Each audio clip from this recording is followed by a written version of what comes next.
now, repeat here. Repeat card. Guess. What is the repeat card? Can you guess? The repeat card would do everything that is in between these two cards again. Again, correct. So for example, move forward maybe 4 times. We can use this move forward card 4 cards, right? Mm-hmm. But when you use the repeat, then we can 4, 4, 8. Yes, we can increase or reduce. Mm-hmm. Good. Here, when you use the repeat, for example,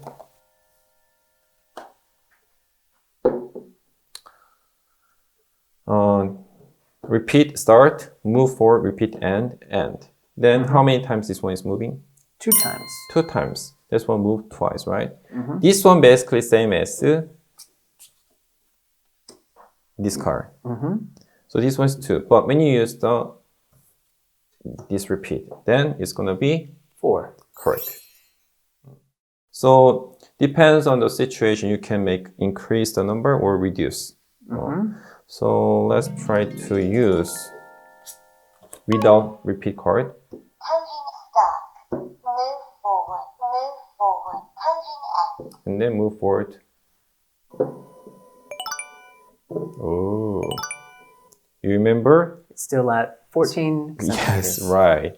It's too far. That's why you want to go back. Maybe 7 centimeter. So Move forward 1. now it's go back to 7 centimeter. So basically, this is same as moving twice. Am I right? Repeat. Counting start. Repeat start. Move forward. Repeat end. Counting end. And then 7 centimeter twice. times. Yes. Very easy. Mm-hmm. Any question? No questions. But basically, you can use the repeat, and outside of the repeat, you can add more commands that are not repeated. Correct. Good point. Wow. Yep. Genius.